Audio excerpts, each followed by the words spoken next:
Hello, everybody, and welcome to this brand new episode of Music to Live for with Shanti. I'm your host, Shanti Pepalini. Today, with me, Vittoria Brandoni from Italy, lead singer of the band Rescue Cat and music journalist. What we're waiting for, let's go!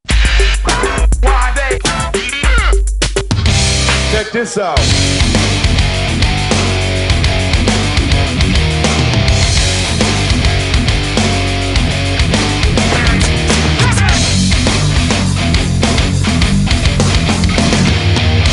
Music to live for with Shanti.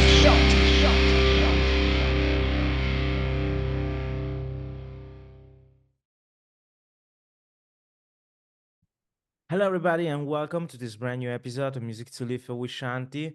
Hope everybody is fine up there. Today, I'm here with Vittoria. How you doing, my dear? Yeah, I'm good. How are you? Yes, as we were saying before we start the episode, I'm a bit tired. Now I don't wanna do like talking like these old dudes that like this meme on social medias that say, oh, hardcore or concert after 30, the 30s, you getting older, but there's a lot of things happening in my life and it's something positive. But then I just told myself, yeah, tomorrow Bad Religion's gonna play, and I went to the concert and I really enjoyed it. I sing along very almost all the concert. Yeah, but today I see the consequences. I feel like you start experiencing the consequences of the hardcore show when you turn 20 or like 25, because I just turned 26 and I already am not the person that I used to be. Some some friend of mine cartwheeled my hand the other day. Um, it was like 2 weeks ago, and it's still sore from that. But this weekend, I'm going to Outbreak Fest in Manchester, where Have Art is playing, and also Holy a shit. bunch of other bands that I sure know for a fact that I will not be surviving. But you know, it's hardcore. It's gotta go hard. Yeah, it's a price to pay, right? It's the cause, it's what we believe in. Listen, before we jump into this episode, I let you introduce yourself for the audience. Sure. My name is Vittoria Brandoni, also known as Vicky. I am a person in the music scene in the northern Italy hardcore area. Uh, I was born in Rome, and that's where I book most of the shows. I have a collective that books hardcore screamo, emo, just generally alternative shows called the Roma Scrams. If you want, you can type that out when you do the description and stuff. I also um, sing in a hardcore band called Rescue Cat. Um, that's something I've been doing for the past year. Um, I'm also a journalist. I've been I've been a music journalist for the past 5 years. That's what my major was about. I started working in journalism, and that was my gateway into like working in music in general. I also have a bunch of other projects. I have a multimedia collective called Shana Muta that does a bunch of vlogs, interviews, a podcast, and just in general, we try to document as many events as we possibly can without.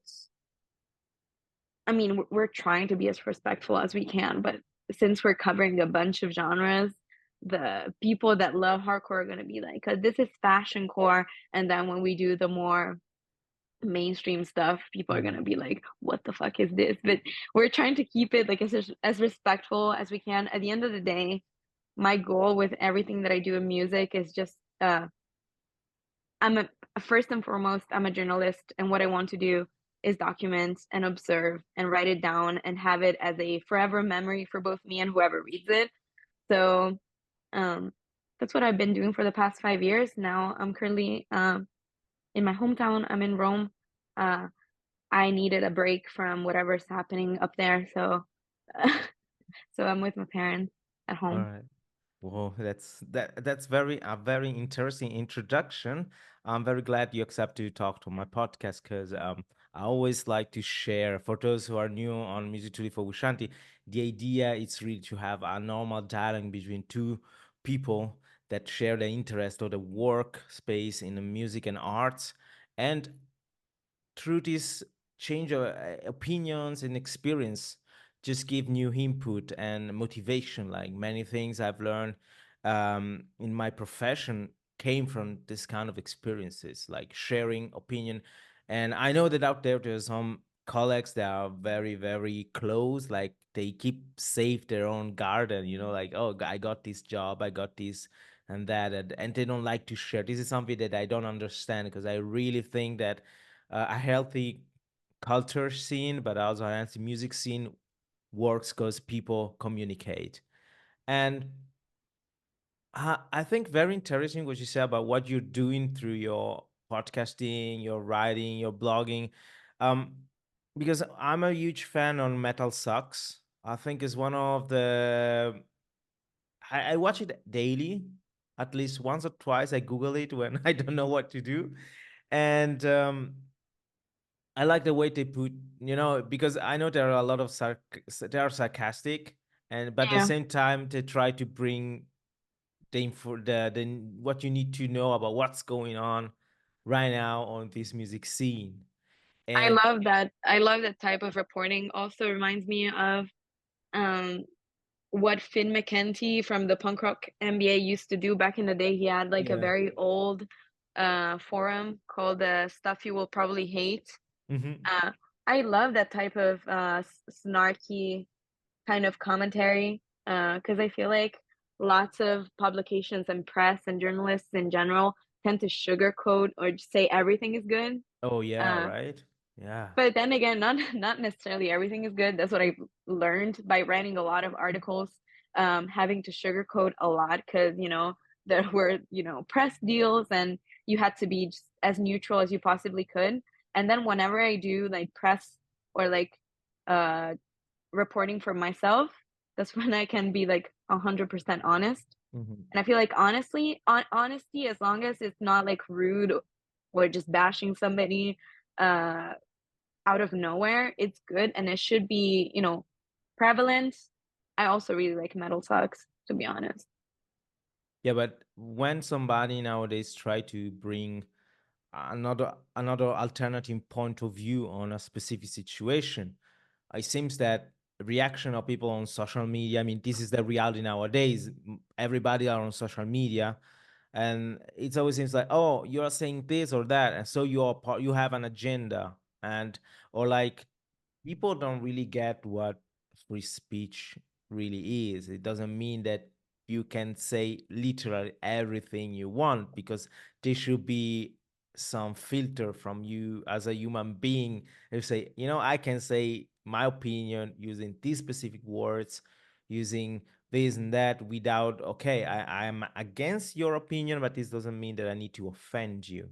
And I think a lot of people nowadays, they don't really get it.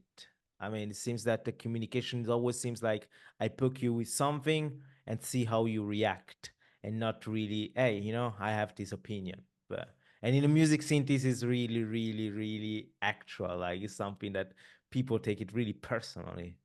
Yeah, I can see why that happens because honestly, like especially in such like tight knit scenes like the hardcore scene, especially in Italy where I'm from, where everything is even smaller.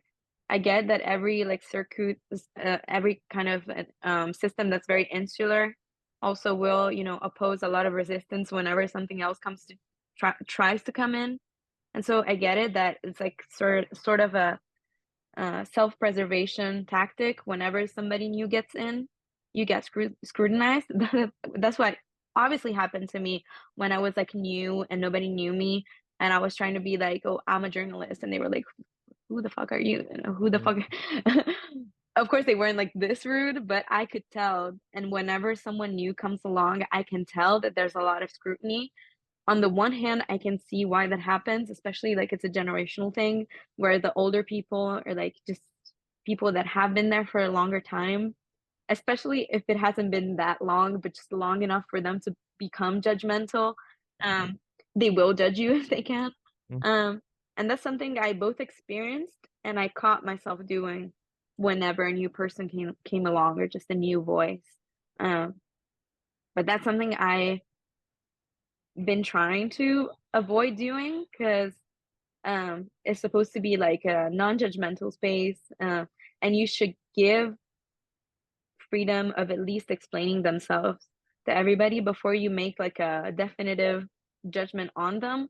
And also, like, whoever, I feel like everybody at the beginning of their journey into a scene or into music in general, they came in acting like they knew everything, or Mm. like that they knew better, or that they were kind of with a cocky attitude. Is pretty common, especially in hardcore, because it's music for people with a temper and an attitude in general. Yeah, I it's a myself, violent I music. I mean, it's I was always kind of like a mischievous, or kind of like a against the authority person, even before I knew what hardcore was.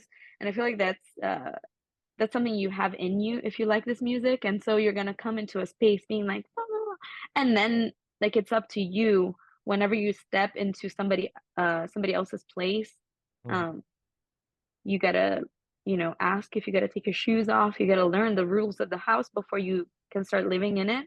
And that's something I learned for sure, but also knowing how excited and cocky and kind of passionate I was when I started, I tend to not judge anybody that wants to come along as well, because I feel like the more you do that, the harsher of an environment you create.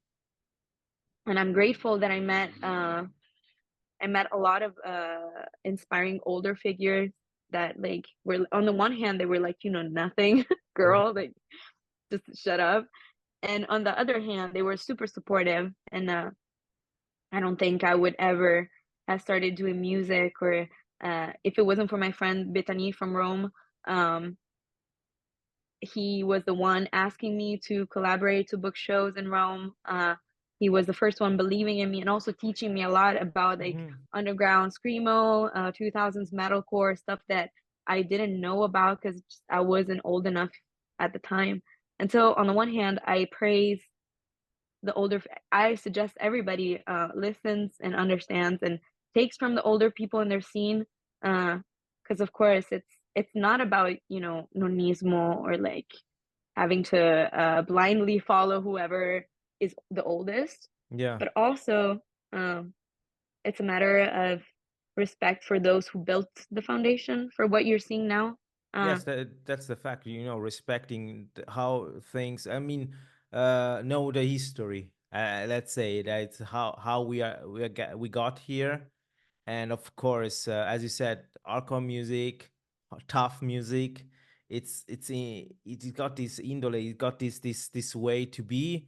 I just remember my one of my whole uh, I was living in another place here in Basel, and my neighborhood was a drummer, mhm, and he's originally from New York, and it was time, I played a lot of concert at the CBGBs, and that time it was so cool for him because he said, there was a lot of different people there, already queer people, straight people, and there was a lot of fighting between neo Nazis and punkers, and different culture clash and at the same time they were yeah, all strong New York bound of different melting pot of different cultures, but at the same time there was different life philosophy clashing together, and he was telling me, but this is where everything started, and I think that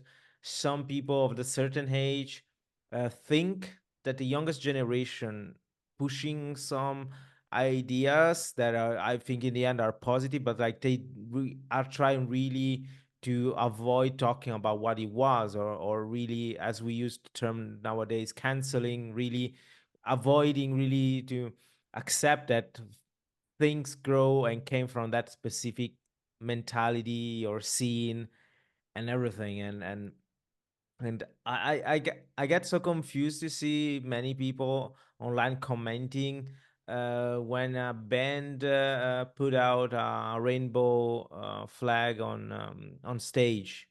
um yeah, I have to be honest, personally, to me, that flag has no meaning in me. And it means that saying that the first person that I respect everybody, wherever they come, whatever they choose to be in life, without thinking, I need to have a flag to say, hey, hi, I'm Shanti and I respect you. Because I expect people to come and we talk and we share, and this is it. But I don't get it why people get upset just for one symbol like that, thinking I that mean, this can destroy our mentality of a subculture. feel like knowing a lot about both what happened like in the cycle before I was in hardcore, and also reading what happened like at the beginning of hardcore. I know now that the whole culture is kind of a self fulfilling prophecy where Mm. even though like you have new technologies and you have phones now and everything is a lot more documented, uh, and everything you do is up to scrutiny, because if you're going to do something um, debatable, everybody's going to know about it. Um, it's still the same pressing issues.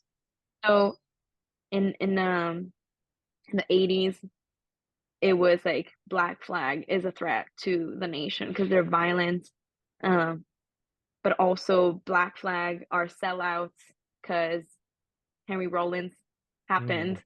Yeah. And then in the maybe 2010s, it was like hardcore and metal are satanic, and therefore they belong to like troubled teenagers.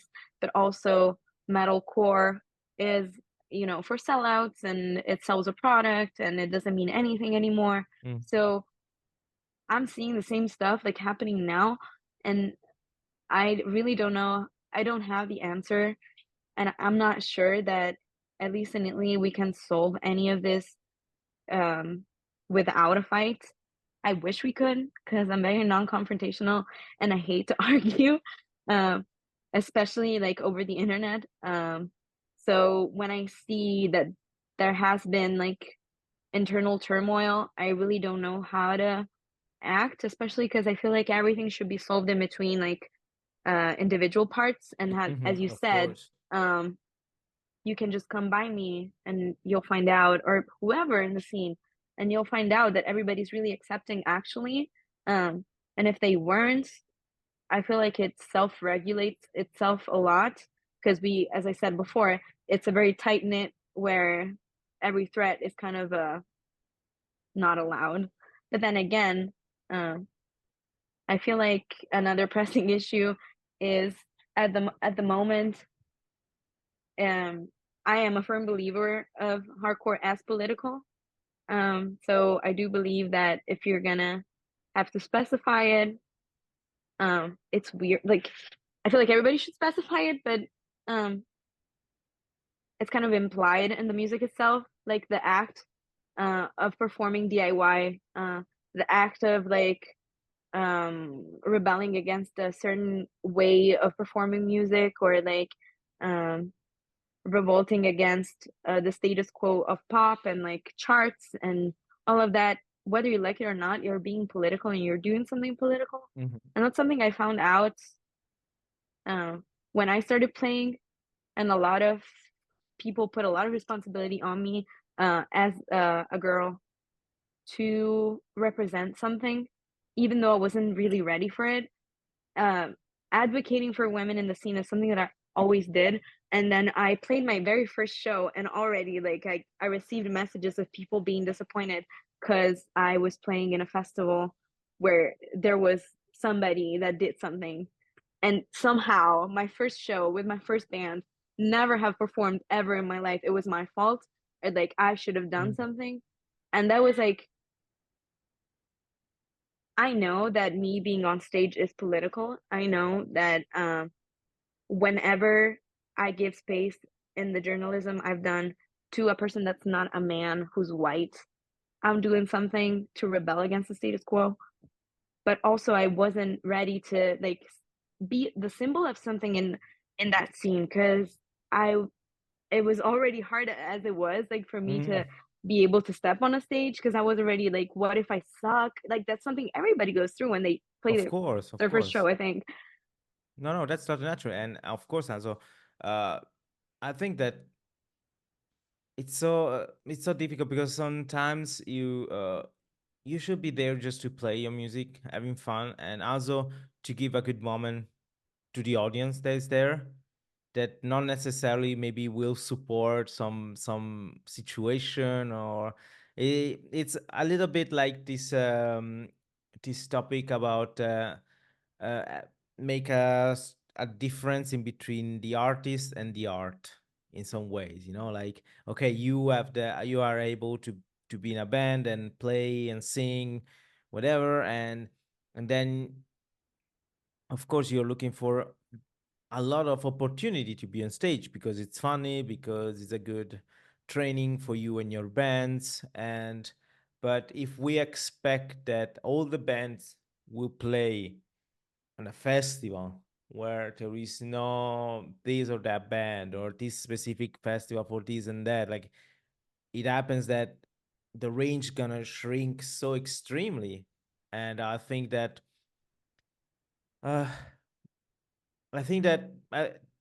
as you said, nowadays everything is socials, everything it's online. We have in our pockets access every single minute on different and a lot of inputs and a lot of informations.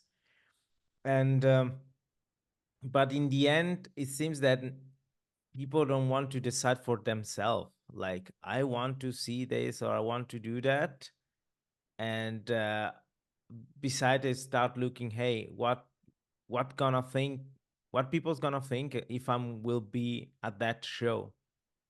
Yeah. At the end of the day, I believe in everyone's power to do whatever's best for them and for the overall community. I don't think anyone ever forgot how this is rooted like in good intention and good spirits, and just um everyone knows that most people that have a hardcore band stands for the oppressed. Um, Also, at the same time, some of us um, are super young. Some of us don't really know how to navigate being on a stage with a mic in their hands. Some of us still don't know the boundaries of certain genres. And when like the little niches inside the wider niche come together, they clash sometimes, especially um, especially if you don't take the time to um, agree on what's accepted um, and have a conversation. I feel like most of the problems that are generated inside my scene where I'm from could be solved with a nice conversation and a non-judgmental approach Mhm. without, you know, making strong uh, and sentencing definitive judgments based on what they've heard. I'm not talking about like horrible stuff. I'm just Mhm. talking about um, the whole feud that's going on about what's the acceptable way of being at a hardcore show. Because at the end of the day, that comes down to what you think uh, is a hardcore show. So for some people, it's like heavy moshing. To some people, is just being there and supporting without moving much. I feel like at the end of the day, everything's there's no such thing as the right way of existing at a show. I think the important part is where if somebody feels disrespected, you talk and then you apologize and then you move on without really sentencing the person that hurt you to a life of judgments and like Mhm. you're not allowed to into the space anymore, because then it's really counterproductive. And at the end of the day, whether you like a genre or a subgenre more than another, it's all hardcore to me. I would never want to separate my interests in little niches when I can just give all of my passion to the overall thing. Because um, I like screamo and emo just as much as I like the heaviest of hardcore, and I've always had. And I don't think um, I should I should really judge um, the attitude of a few Mhm. uh, and attribute it to the whole genre of music, because the intention I feel like is the same for everybody. We all want to make nice music and go to nice shows, and nobody hates no one hates anybody. But then again, I am all for, positive kind of interaction and problem solving, rather than, letting hurt and disrespect linger Mhm. so long that at a certain point, just the thing collapses and deteriorates and nobody looks at each other anymore. Yeah, but I would. it's quite simple in the end. I mean, it's just people, just if there is a problem, just talk about that. Like classical example, I made two of my best friends in the mosh pit because really we just kick each other out. You know, like you push somebody, you're a little bit a bit stronger, and you look at the guy and say, "Hey man, everything's okay." And then after that, you see, and then after the show, I remember, "Hey man, that was cool, that was fun," and then friendship from last 15 years. You know, like it's amazing, and I think really people just need to get this idea, hey, let's go and talk, because once again, going on social media 2 hours later and start posting using hashtags and everything, um I don't feel that it's like, yeah, I think I need to say something, but at the same time I don't want to put my face on that. I have these feelings sometimes. I don't say that everybody's like this, or but I think in some cases happened the last year on in the music scene. I don't know. It seems just like it would be so easy, or if just two people, just say, "Hey, let's go have a drink and Yeah, let's discuss the thing." And I remember when I my first show when I was 21, we had no. I mean, at least I had. I don't. I guess I had my first smartphone with 22. So like I had just a normal phone. So and all my friends in the music scene were like this, and we had this I grew up in the southern part, so in the Italian part I got friends from Lugano. We organized streetcars and we went 2 hours to Zurich, where in the German part where most of the concert happened. And there it was like a solid cruise and solid audience. And then I got all the friends coming from the French part of Switzerland. And so we were like this. And I remember that in between the Swiss German, there were some guys that were really hard moshing and everything. But I don't know, at the end of the day, I had the chance to meet the same person at concert, and we're still friends. And I know there's been like moment of tensions, if we're gonna call like this, but I think it's also a yeah, human situation.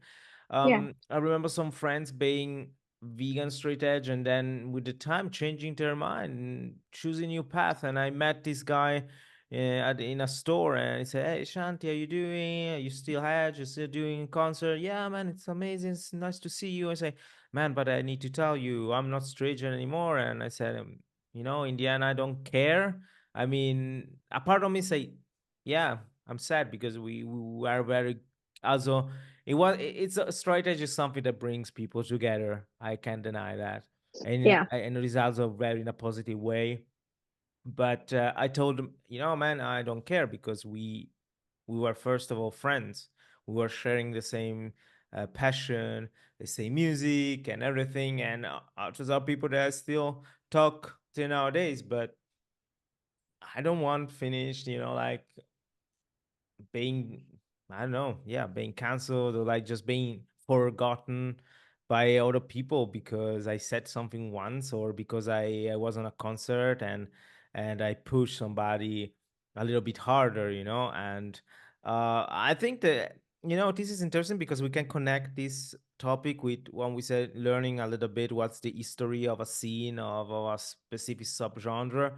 Uh, about the famous like kind of disposition on the dance floor, let's say. Like yeah, if you stay in the front, you're welcome, but get ready to pick people stage diving or receiving people moshing on your back, the pressure of that. Then we have the mosh pit. Yeah, guys, there is where people pushing, kicking, and getting wild.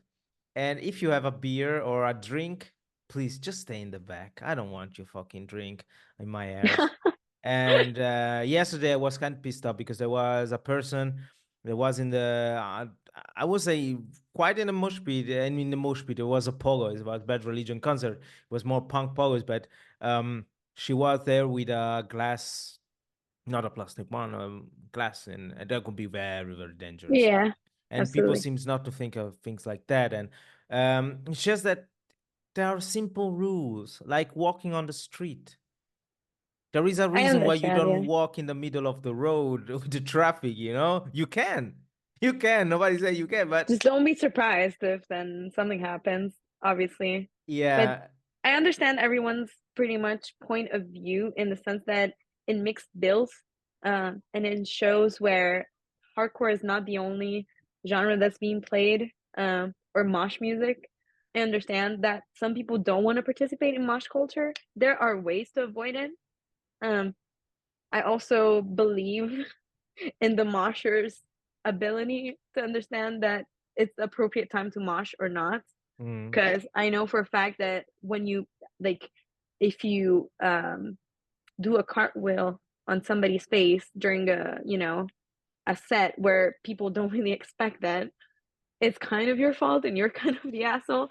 But I also know that I got injured the most at shows where no moshing was happening. mm. Um, because there are ways to understand when you should pull out of the mosh. Uh, and then in screamo shows, I injured the fuck out of myself because of so much pushing and maybe people burning you with a cigarette. There are a million ways to get hurt at Yeah. concerts, and the concerts where I get hurt the most are concerts where there's nothing to do with moshing or push pitting or anything like that. Like the most this year, I got hurt at a Green Day show because it was too packed Yeah. and I couldn't move and I couldn't breathe and it sent me into anxiety attack. Oh, I hate that. It And happens to me too. I hate that. so there's a million ways you can get annoyed at a show because any situation where lots of people are involved. Have you ever been in the center of Rome uh during the holidays? Fucking you don't want to be there and you're gonna you're gonna most likely fight with somebody because the bikes fucking cross you over and you almost get hit by cars and buses. Like any situation with a lot of people is a high stress situation. I believe in people's best interest to how do you say that, de-escalate Hmm. and like before anybody gets severely like offended, hurt, before anybody feels disrespected. um you should apologize and also the other people should be able to move on and understand that it wasn't on purpose. um Yeah, that's the fact. But I also you know noticed what, that. some shit's Please, on please. purpose because if you smoke in the middle of a pit you're an asshole, like straight up. I don't think Yeah. I there's mean, like nuance to that.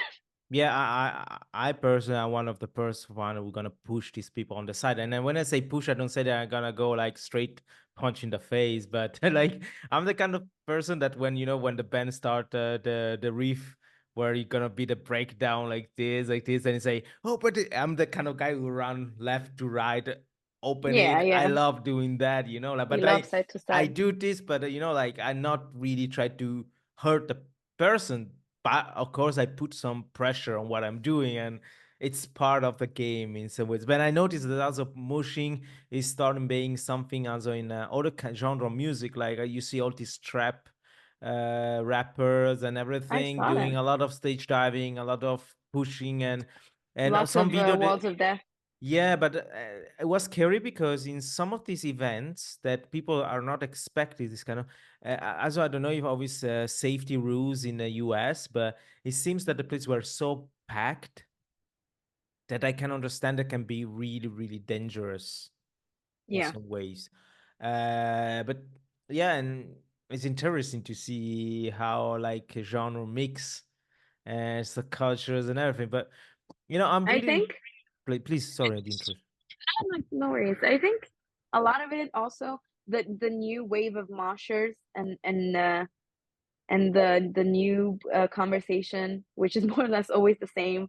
Because if you read uh, abstracts from books that talk about the hardcore scene in the 80s and 90s, there was already like controversy and like debates over whether it's correct or not to do shows like this and being this violent.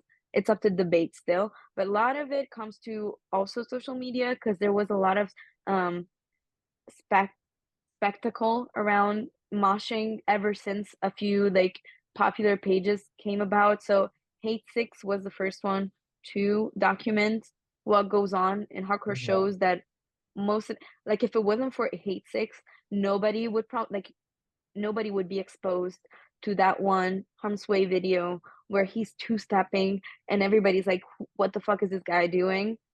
And if you're inside the hardcore scene, you know he's two-stepping, but that gave a lot of exposure because that video has millions of views. And from then on, it started a whole kind of, I don't want to say competition, but a lot of pages surrounding moshing became very famous. And so from the more innocent ones, like the two-step of the singer from Harm's Way, it became like um, who did the craziest thing in the pit Yeah. because there's the kill the cam, there's cartwheels in place, all those like mosh pages that I personally love because I think mosh is hilarious both to see, witness, and to engage in. But I know I can see how again it can bring a lot of controversy, and I know that's been a debate for so long. Like you open the comments and for every "oh this is epic" you get "no fucking karate and I don't want to see any of this is so stupid, this is so dangerous." So I can see both takes. I just think what I think is that there's a time and a place for everything. Mhm. No, totally agree. Totally agree. But I'm more of the opinion that moshing is like one of the greatest things that happen in the hardcore scene. Yeah, I no, agree, it's I kind of know what like, you mean. I know what you mean, and it's so important because I'm the first person that I expect somebody not to come to me and hug me, but just look at me if I'm right, if I felt on the floor and everything. I mean, it never happened to me to see witness a mosh pit where somebody fell down and nobody really run just to help this guy. Never happened really.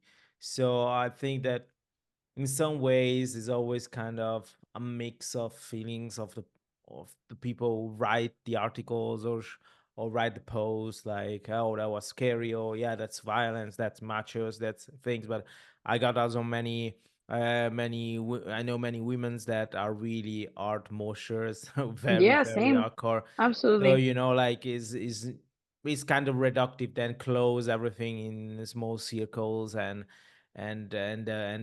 really starting debating on that. But on I'm very curious about your experience as a woman, as a lead singer in the scene nowadays, because I see the scene with the eyes of somebody who's going through his 40s. So I got my dose of hardcore scene, but it's not that anymore. Yeah, I There was already at the time, for me, one of the idols was Candace of Walls of Jericho, because she was, I won't say the first, but one of the first women really being in an hardcore band, yeah, metalcore band. Of course, Bleeding Through got one of the bands. I think she was playing synthesizers and keyboards. Um, but yeah, I mean, in some ways it was kind of normal. And I remember like 10 years ago reading Metal Hammer, and there was an article about a lot of who are the voices, female voices in metal. And there yeah, was, of course, Christina Scabia was on the list, the singer on Nightwish, with Indentation. So, um, women are there. Uh, the metal yeah. audience appreciate the presence, the vocals, but of course, they're gonna steal a lot of idea patriarchy and this kind of situation that, of course, uh, block a lot of enthusiasm, block a lot of opportunities. But yeah, I just want to hear from you. What was your experience? I mean, that's also what I mean when I say that hardcore is a self-fulfilling prophecy, where it's just doomed or destined to kind of repeat its mistakes over and over unless everybody decides collectively to to stand for something together instead of like constantly like tearing each other apart in niches and groups that um keep the whole thing apart and behind. So I first of all, the best compliment anybody ever gave me was Marco from Tafuri from Instinctive. He told me I kind of sounded like Candace, and I thought, hell yeah, that's what I'm talking about. But because Candace, of course, was a huge inspiration for me, but also the main reason why I even began, I'm not gonna lie, over the years I interviewed so many just non-men in general from metal and hardcore and metalcore. That's actually been my main niche of artists I've been interviewing, and I'm so grateful because that gave me a huge push. And if it wasn't for those many experiences that I heard through and I lived through their eyes, I wouldn't even have ever tried. The thing that inspired me the most was when Scowl happened, because honest, Scowl and See You Space Cowboy were my two main inspiration. Because when I saw both of them, I could finally see some sort of resemblance of not only non-men on stage, but also a way of living femininity that I could really relate to. Yes. Because I'm a woman, but I'm also like very attached to femininity, and I really enjoy presenting feminine. Um, and when I saw that Scowl or like Pest Control, um, all those bands with a very like openly girly singer could exist and could like be great, not because the singer is a woman, but because hardcore is for everybody and doesn't matter who's on stage, it can still be good. um I was doing like I was going to a lot of shows at the time, and I was doing lots of sing-alongs um and lots of like steal the mic and scream in the mic. And at some point I was like, look, if it's this easy, if it's as easy as steal the mic, I can do this. It wasn't as easy because like doing one line and then jumping off is not the same as doing like a whole set. But my boyfriend at the time, who sings in hardcore and screamo, he brought me to a rehearsal space. He gave me a mic and it was like just shout in it, and I liked how it sounded. That was like over 2 years ago. Uh, and so from then on, it was hard to be on. I never had a band, so it was hard for me to find anybody that wanted to do a band with me, and I understand why. Like, because everybody in the scene already has like 8, 9, 10 bands that they work with actively, and so I know that before you open another project, you want to be sure that you like whoever you're working with. And then some of my friends from the screamo scene, my the guitar player and bass player from my band, they play in the screamo mostly, and they wanted to play hardcore because they also really like that stuff, and they wanted to try it out with me. And then my drummer, Lelas, who you also know, I think. Yeah, shout out to Um, Lelas, a great guy. I love him. Lovely. He comes from the metal side of things. He's more of a metalhead than anything. Um, and he also really, really likes like New York hardcore and stuff. And so something really interesting came out, and we were very dedicated. We rehearsed once or twice a week for a whole year, like no bullshit. I would travel Amazing. hours to our rehearsal space in Brianza. Mm-hmm. Um, and at first I sucked. I couldn't handle like 2 songs because I'm still figuring out the stamina of things. It's very hard. I'm not gonna lie. It's not as easy as it looks. Uh, and also I'm not very athletic, and also I'm a novice. So and also I'm very nervous to be on stage because it's not something I would have ever expected to do, especially in this genre, because I've always like liked to sing here and there, just stuff like, I don't know, if anyone would have told me or like showed me like passed me a picture of me on stage, I would have thought, oh, she's probably doing like indie rock or sad girl, Phoebe Bridgers type of stuff, because that's what I was comfortable with for a very long time. And then when I saw that actually it's possible if you put your effort and you take your time, because of course a band, like any other stuff, it's like you gotta run it like it's your business, Mm-hmm. not in the money side of things, but in the effort and endurance and dedication side of things. and you gotta invest your time in it. And also, I knew nothing. I still don't know much because I've only played like a handful of shows. I've been lucky because I played some very special shows. I've played Venezia Hardcore, that was crazy. Uh, and I played some of my dearest venues that I love the most, like Cox 18 in Milan or Mezzago Bloom. Mhm. That's a place where Nirvana fucking performed. And I feel blessed, but also I I still don't know if I like it a lot because most of the time I like writing and organizing a lot more than I do performing for now because sometimes the emotion that comes with it is so overwhelming that I spend the whole night that I'm playing just being nervous and not enjoying any of it. Where I see like my bandmates or people from other bands performing, or just all the attenders living their best life. I'm just over there like wanting to cry, texting my mom or texting my friends, being like, I don't want to be here. Why did I even fucking start a band? So I don't know if I'm cut. I know that I'm cut for making music because when we recorded the album, it was one of the best experiences of my life in terms of like I made something for the first time, and now I know how good it is to put everything I've been holding in into something physical or like something you can hear. Mhm. But then the performing side, I don't know if I like it. Uh, I also don't like uh, some of the things that come with being like, um, as far as I know there are like Clara from Lucta and Alessia, I believe that's her name, or Alessandra from Scemo. That's two of the women in Italy that I've been like inspired by so much. And Pam from you're gonna have to cut this where I think of the name of the band. Pamela, please.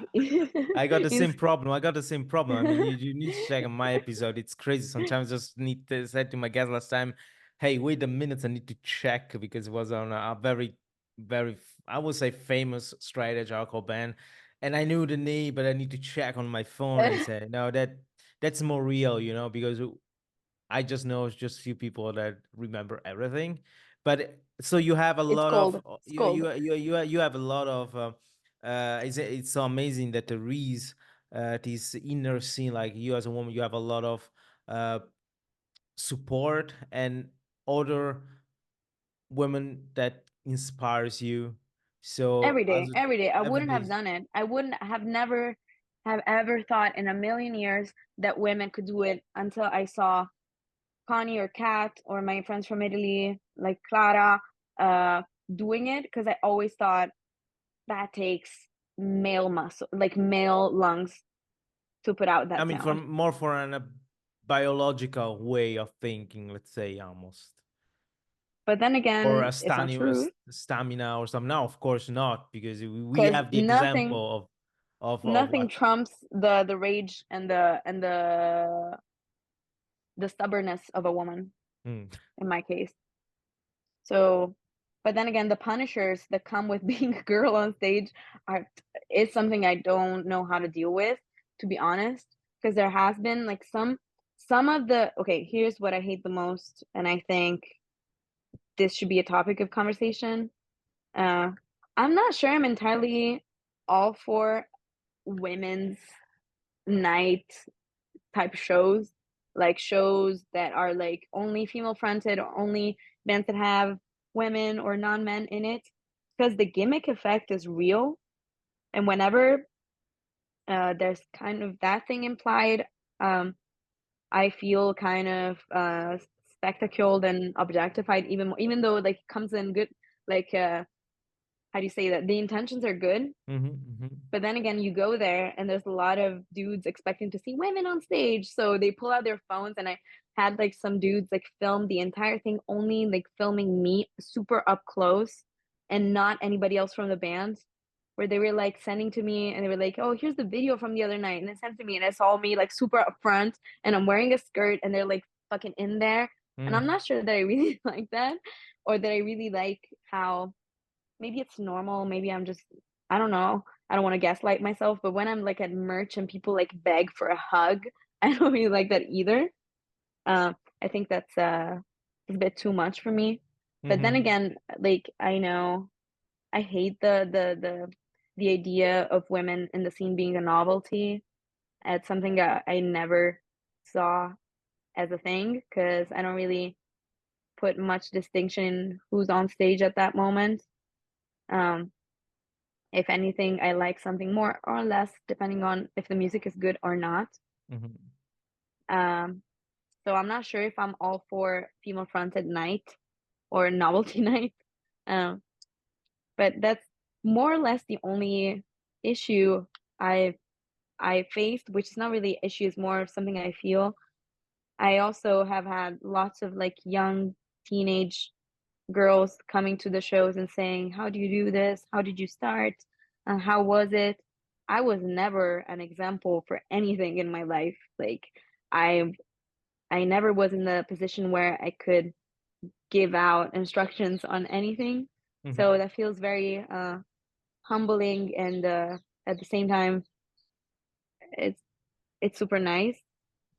Um, and so I said, "Oh, I suggest you do this. Just try it out in the rehearsal room. Just grab a mic. Just do it by yourself. Don't worry if it's shitty because a lot of it, 90% of it, it's overcoming that phase where you feel cringed at yourself." Yeah, but And everybody then start from zero. I yeah, mean, I of course there is the factor of talent, but even that need to be nourished to understand yeah, that you got a talent. And I know I see this in the world of gym and fitness, like nobody just like grew up like was born like jacked and everything. It's there is yeah. hard work behind that. I don't think so. and and I like this the when somebody comes to you and to ask you something, because it's like being really, you notice that what does it mean being influencer, like somebody that people look at and say, oh, I can maybe can give me the motivation, can give me the good advice.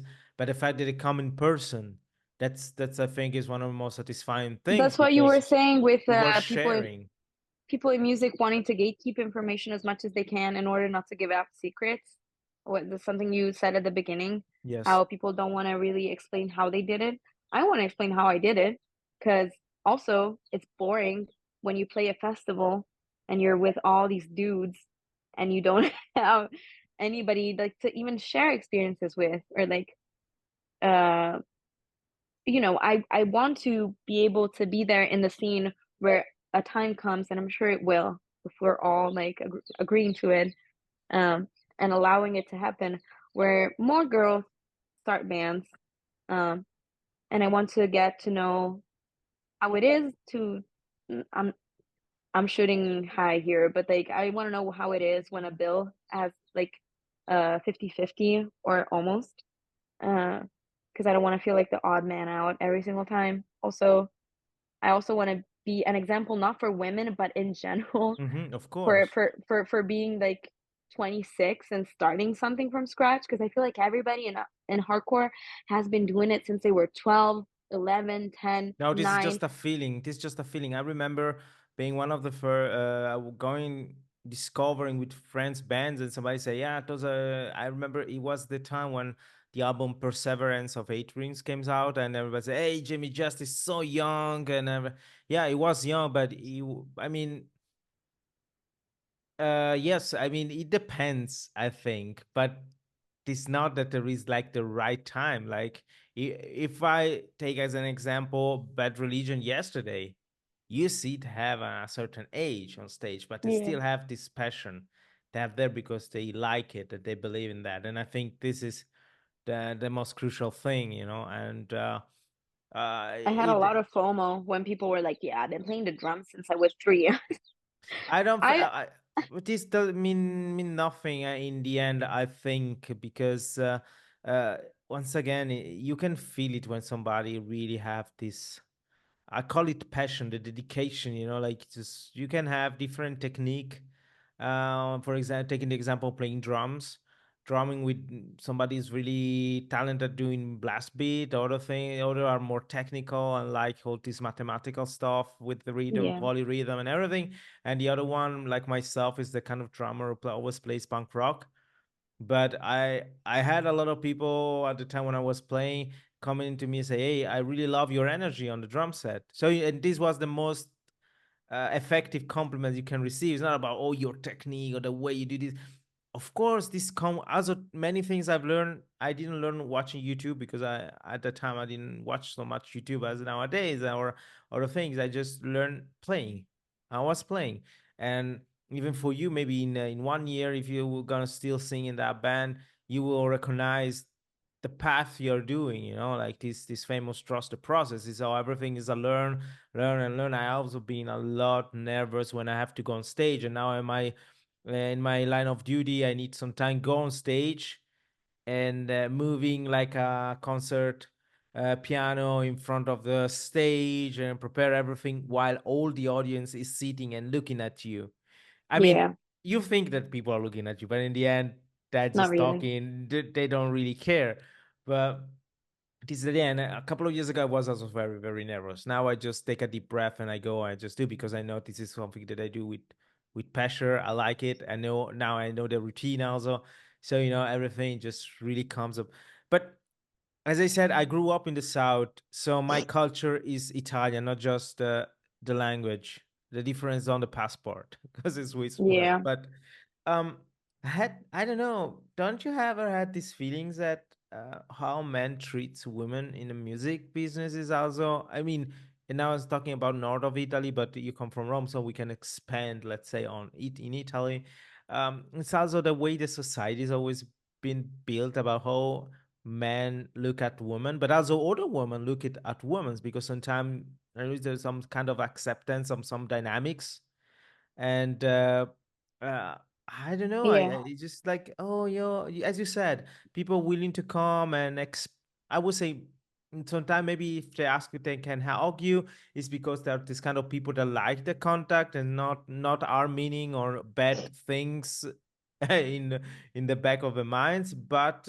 Um, there is not this idea that yeah she's pretty, she's nice, she's a woman, of course I can she's up for a picture with me, and yeah. I can. I mean, if they ask, is something, of course, as we said, communication keys on many things. But the idea of go there and say, "Oh, you were really cool on stage," and having this expectation that if some dynamics should be like this with no specific introduction, with no specific then, because it's always been like this I interacting with women.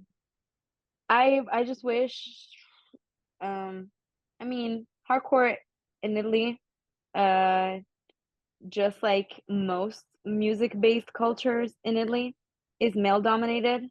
So no matter um how much like they have their good intentions and being like, oh, everyone's the same, everyone's equal, um this is a safe space for everybody, all genders, I can feel the divide. Because if the most prominent person and the most prominent type of person in the scene, when you walk into a venue, when you walk into the assembly of a DIY collective, when you walk into a squat or into a club, you're going to see like the most common person you're going to be seeing is a white man. That's also the most prominent voice. um, and so what I felt the most, and that's something that hurts me because I want to overcome it, is kind of the the competitive side of it, when you constantly pit women against each other, and you set them to these like unrealistic standards you only use in order to keep them behind you. So if they're too focused on being against each other, or like being playing who's best, or who's the truest, because the other one's a groupie and the other one's a poser and the other one's only there to carry the bags of the musicians, Mm. then there's no really. And that's something like that stuff I've heard with my own 2 ears, and also when I walked into like spaces that claim to be for everybody, and I was playing a show, and I stepped to the counter to get a water or a beer, and the person said, oh, who are you here with, whose boyfriend of yours is playing? I was like, actually, I'm playing, like, this is my free drink. uh, so there's a lot of assumptions. Hold on a second. Sure, sure. um And also, but I feel like um as I'm only one person and I've only just done what I could, and I know the importance. I recognize the importance of just representation, obviously, and that documentation of what's going on. Um, and I know the importance of making women feel welcome in the space, and not being like, oh, you don't know how to mosh, or you don't know how to two step, or Yeah. I know how that makes you feel like immediately unwanted. I It's also, not that women are just like accessories in the hardcore scene, they're yeah, part of it. Point. yeah, I don't want to like either speak for anybody or be the symbol of, aha, can you see like women can be normal? Like I know that, and I can see like that all the ladies that come along, they want to be in there as much as the guys, and it's at the same time, I don't want to stand as the, as I said before, I don't want to like represent something just by existing. I also think I should be free of just performing because I like it, and making music because I like it. I don't want people to say, "Oh, can you see like women can be good?" Like Mhm. it's implied. If you always like repeating that this is for everybody, you shouldn't like use me to make a point. Um, I feel very singled out when this happens. Um, but then again, but I also know that for other girls, this might be important because it was for me. Representation was the most important thing, and also people that believed in me, even if they were like men and they were Mhm. like, "Go ahead, fucking do it." Um, I also think I also don't like, and that's something I learned from Connie from Sea Space Cowboy, that if you want representation, you have to go and make it for yourself, Mhm. and it's tiring to just stand in the corner and just scream at the center and be like, "We want representation." You already are if you're in there. Um, and if you're talking about it, then you're already being the change you want to see. uh and I don't think being having like this softy small bean approach really changes anything. I don't believe in such a thing as a gentle revolution. I feel like you just have to do it, and if people are going to be like, she's cocky or she's bossy or she's unbearable, which are things that I've gotten over the years, first as a journalist, then as a person in the scene, and then as a musician. Um, might as well hear it and then just do it anyways. Because at the end of the day, you're not there to please anyone as a woman. No, You're no. not there to exist in a certain shape. You're just there as anybody else, I think, for the message and for the music. So just don't give in to the comparisons, to the FOMO, to the insecurities that are brought by looking around and seeing that nobody looks like you, or like don't kind of succumb to just dudes being dudes, and like there's going to be like a lot of talk about sex and girls and Mhm. girlfriends and lots of drama, because that's what happens when you're in a scene where for every 10 dudes there's two girls. Mhm. And don't try and not succumb to that. Try not to be too invested in it. Try and have your own like social space. That's what I've been recommending myself first and foremost, and then everybody else. Try and have your space outside of the scene so that you don't get too involved in everybody's life. Because the fact that we all enjoy the same music and we kind of stand for the same ideals doesn't mean that we can get along as like privately as people. We don't have to be friends like all of us, every single person, because there's like thousands of us, and it's Mhm. okay if we don't all like each other based on our personalities. I think that's good. That's normal. You don't like your coworkers just because you're in the same space for 10 years, No, no, not at all. That's but important. you're all Or working like to, school comrades. Like, yeah, uh, you are sharing the room at school with somebody. Of course, three of them's gonna follow you in the years coming as friends and everything, but the others just disappeared. And I talk for experience. I was talking last yeah, week with one of my best friends from high school, and she asked me, "Hey, who with whom are still in contact in the end?" And I said, "Yeah, I got you, the other two friends we have in common, and the guys who tattoo me. Shout out to Pistanak and Locarno." And but yeah, beside that, I don't know what they are. I don't care. And on the point about building your personality, something that I also had to learn, and I learned that with an age of 30, 29, 30. Yeah, it's so important to also build also an images that you understand that some people won't really like you or thinks that you are that kind of person or that because they people also need to earn your point of view or the fact they can exchange time with you. It's not that something has to come like this. And I noticed that it was important to me as a black person working in a classical environment, classical music environment, where almost wherever you go are white men and women. So there have been a couple of years where I've been like, and people make jokes more for the fact that I come from the Italian part of Switzerland and from the fact that I'm colored. And that's already different. They were more interested, genuinely interested in my origin as an adopted person than and then making jokes from the fact that I come from Ticino. So Yeah. that was the balance. But at the same time, this, oh, come on. So with the time, I really learned also how I should deal with this situation and this and that, and I think this is where being part of a scene. In our case, is music. In our specific case, is hardcore music.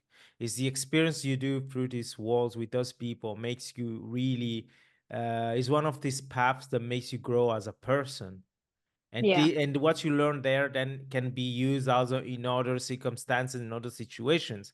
In Switzerland, because now of course women can do the same, but men with the age of 18 have to do military service. I just do 2 days and then I was home. But this didn't show me that I'm not man enough.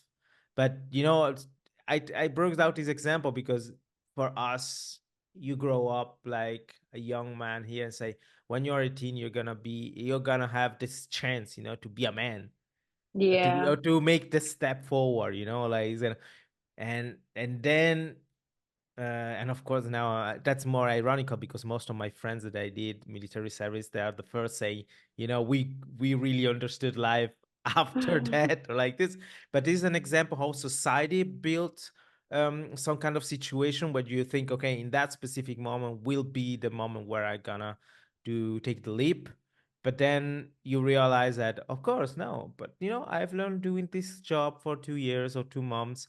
I've learned that going to concert and meet people. I've learned that I had the chance to tour with some band, and different people, different situation. And you also told me that you were living abroad, so you saw also another country, another point of view, another language, how people interact, and those are really the experience very important. um you know as a last topic, because I think we talk about a lot of very important things, like what does it mean being a woman in the music scene, specific in the hardcore scene, and bringing Yeah. out your experience. And you have definitely a huge luggage of interesting things, being a journalist, always being involved directly in the music scene. And I think this kind of I always try to bring out these topics in the most genuine way, not just really pushing, okay, in this episode I'm gonna talk about this. And so this episode, or my podcast, is also supporting this, that I just want the people gonna listen to this episode and say, oh, that was interesting. This person gave me this point of view, or I lived the same situation, or this I had the same feelings, and say, because this is something that happened to me. I wasn't secure about something, and I talk about this with the colleagues and say, I had the same problem, or I have the same problem. So this is Yeah. something that unify. But now that you also are, because most of my friends and people who are talking on the podcast are not Italian related, so they don't know really how the music scene in. And I guess I saw on your social media that you post something, a song, a track that you were listening to, and Yeah. I think there was the guy, or I guess just the singer of this what kind of, I Dark don't know Polo what kind Gang. of, no, no, no, the guys from Dari. Ah, yeah. Yeah, no, no, this is because, guys, for those who don't know, just go on YouTube, just write Dari, Dari, and it was like pop punk, synth punk. How would you describe the Neon genre? pop. You okay? I don't know. For me, it was kind of this kind of scene, emo with this. Okay, so, yeah, I don't remember the terms, but it was really funny at that time. And honestly, I got a lot of respect because there is a lot of those musicians that, like, 15 years ago, comes out with some funny songs, like, and it's okay. I mean, music doesn't have to be serious or like this. Um, and then you see years later, some of them are still doing music or still, and I Yeah, think this is cool because that means they didn't do that. We were saying, oh yeah, it sometimes people wasn't a say, phase. oh yeah, it wasn't fair, oh, you're just a sellout because you're doing this because now it's trendy. But yeah, but 10 years later, you don't know what Still happened do. those 2 years, because maybe they just help other young bands, wrote music for them, produce them, record them, or just giving advices, and then now they pop up with a new song with this new melange and genre that are coming up nowadays. And I think this is funny and I want to say funny, I want to say it's really in a positive way, like it make me smile. But it's so interesting to see this the results of this trio, and I don't know the name. I was La visit Seb. See, yeah, that's it. Holy shit! Because and I was touring with an orchestra, and I was driving. I had like an 8 hour drive to Berlin, and I remember putting on. I said, "Now I'm gonna listen to these guys because I never heard them," and it was an experience. Honestly, it's an interesting scene now, I think. Okay, so it's funny you say that because I interviewed Dari last summer, and like it really was not a phase for them because Dari, Finlay, Lost, all those bands Really, that were big in right? the 2000s Mm-hmm. during the pop punk boom. That for us in Italy wasn't really like pop punk. It was like pop rock with emo outfits, Mm-hmm. but still was classified as emo. Um, it since like Machine Gun Kelly happened, so he kind of brought pop punk back in the spotlight, and then La Sed happened in Italy as kind of a counterpart to that in Italy, and then from then on, lots of people, like lots of young people, were interested and fascinated by emo, pop punk, alternative kind of rock music, and that that gave way for lots of comebacks, and that happened in hardcore as well. I think ever since hardcore became big again, all the like staple bands are reuniting. There's even in screamo, lots of reunions. Everyone came back because screamo came back, so it's normal that this happens. Also, like as I said, just I love music in general. It's just not to sound like a blank statement to be made, but I hardcore is the music that I love the most because it's more than music. It's more of a lifestyle, and it's more of an ideal stances, politics, culture and fashion and style Mm-hmm. and way of being. Okay, this is all like under the umbrella of hardcore, and that's why it's the music that speaks to me the most. But also, I might jam to some Dari. Fuck it, like it's not that deep to me. Um, I understand that some people might find the objectification of the emo style problematic. Sometimes it's just I'd like a nice neon pop tune, and that's all that is. I'm still gonna go to the Have Heart show. I'm still gonna go to the Orchid show, but I also like I know how to measure every music with its own intention and why it exists. Because I'm a journalist and because I like music, all music, and I like to understand the context behind it all. So Mm-hmm. the same way that I'm interested in hardcore and why it exists and why it keeps existing, I also like to observe the ebbs and the flows of the other alternative genres, and that's why I'm not gonna be judgmental. Like I can giggle at it and think it's pretty funny, but they know it's funny and ironic. That's the whole thing behind like this kind of pop punk.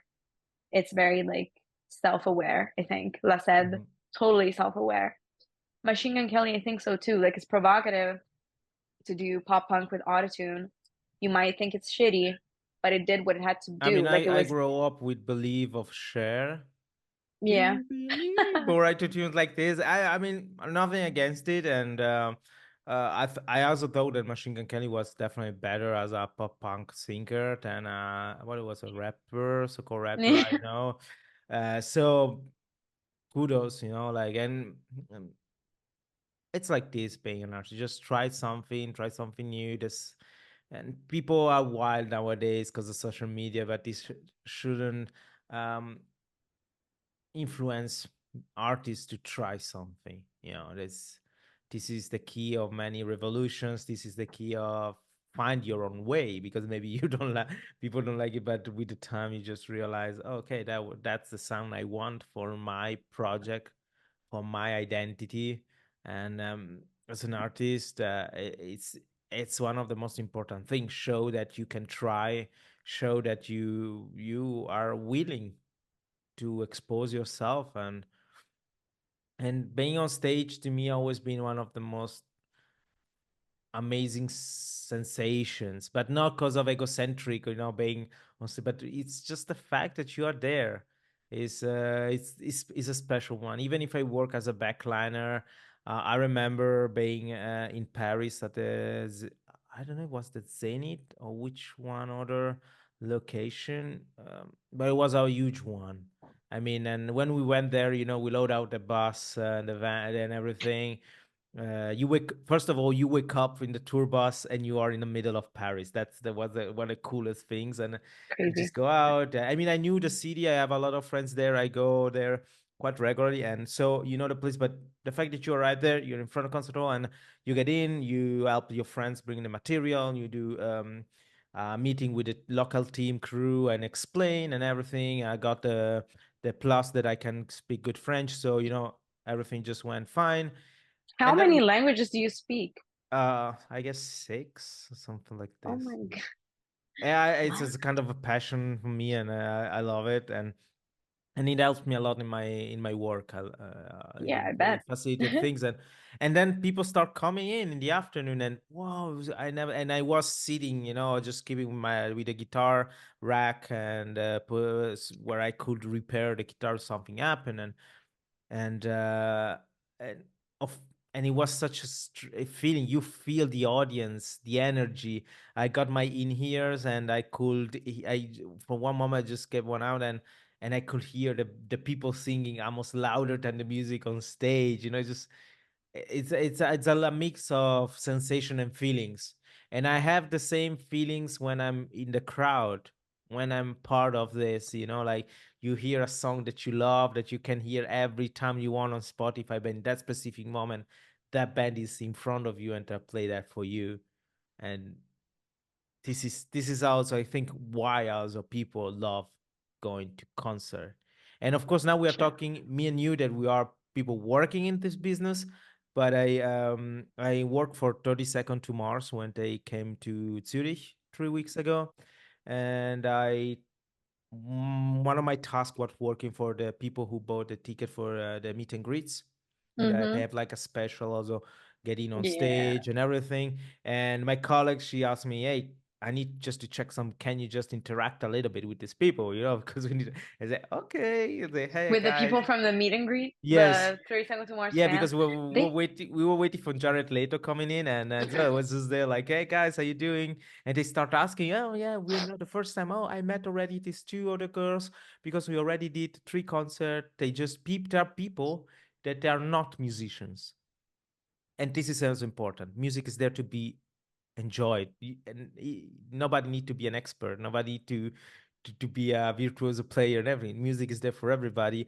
And I noticed these people really invest money and time and energies to be there and enjoy. And that yeah, was such an interesting point of view, like, because they really want to be there. And I was looking there, and then I was there inside the stage, then going front, throwing balloons in the crowd and everything. And like it was it's so nice to see people really watching, because you are, in the I would say in the trenches in between the stage and the crowd. And then you look at the crowd and everybody are looking so fascinating. So it's a magic moment. And yeah. and then it happens that I last song. 30 Seconds to Mars singing The Kill, and I'm on stage with other people because if they wanted There. people on stage, and I say, and then I stopped in my mind because of course you need to pay attention. There's not much light, and if you're not used to, you need to really to pay attention. The people that there are common people, they've never been on stage, need to 100% take it out. But for one moment, I just say, wait a minute, I'm in one of the biggest arena of Switzerland on stage with Jared Leto, and that it's near me like this, and it's like, what's going on? Like, Yeah, you had a full circle moment. yeah, always be. I guess it's my man crush. So it was Also, like yeah, it fuck. I was mean, there was double win. Yes. So come on. like no, that I was wonder cool. I wonder how expensive it is to do a meet and greet with them at this point. It must be like hundreds of euros. 200, I guess. 200 euro. Ah, that's so expensive. And But when they to get a small moment with them. I But I mean, know I, they I have like mean, I have to be honest. The Jared and his brother took really the time to be with those people. It's not just coming in, hi, let's just take a picture, let's go. They took the time. When they were on stage, they interact a lot with the people on the side because they were really the place was really near the stage, where the amps are and everything, and so it was worth, I guess. It's not just like, hey, yeah, and in 6 hours we were in that event, and we just see the band just for minutes. It was really an interaction with the artist. So, and I saw that in Milano, here in Zurich, we had 24 people, if I remember. And then my colleagues sent me some picture from Milano. No, they didn't even play Milano. They play Bologna and they play Torino. And I asked, why you playing two cities so near? And it seems that both concerts were sold out. And they got like almost 50, 60 people joining for the meet and greet plan in the city. So there is a lot of people out there that when they go to concert, they want the full package. Yeah, I mean 30 Seconds to Mars are one of those bands that are really like a case study for audience kind of fidelizzazione. Like they have the audience that's ride or die. They don't Yeah, care. They I follow didn't them expect around. that. Yeah. And I told them when I was to interact with them, I said, for me, this first time I come from this scene, and I just talk a little bit about me because I needed to create time, no? And people, wow, interesting. And I said, by my side, I'm very interested of you because it never comes in my mind not to buy an expensive ticket. That's kind of basic thought, but I mean just to buy the experience like this kind of invest in that. For me, go to a concert, you go in and then, but after seeing the way they were living the experience, say, why not? Maybe in the future I'm gonna try it. Yeah, I mean, at the end of the day, isn't hardcore just like the same thing, but like for 5 years instead of 200? Because you get the experience to talk to the bands most of the time because they're never like big enough, unless they're like Hatebreed or Terror, but sometimes you even get to meet them. I But mean, like, it's Terror, a, Scott Fogel is always on at the merch, wherever you go. I mean, they're really an approachable band. It's incredible. They're yeah. really cool. No, that those are the best. And then you get to be on stage and jump off of stage and like sing along in the mic. It's the same fucking thing because music is primal. It doesn't matter. Like even if the genre is very different, the practice of it is just a common human thing that you have it in you, and you, even if you don't get it in terms of the music itself, you get it in terms of the practice and the community and the joint experience. I That's why it's so fascinating for me to document because it's so deep. It goes so much deeper than the music itself. It's And also I was one of the teens that like I was really into My Chemical Romance when I was very young. Mhm. I mean, and to this day I still like them, and I went to see them like a couple of years ago. And I'm just grateful because like enjoying large bands is such an expensive hobby to have.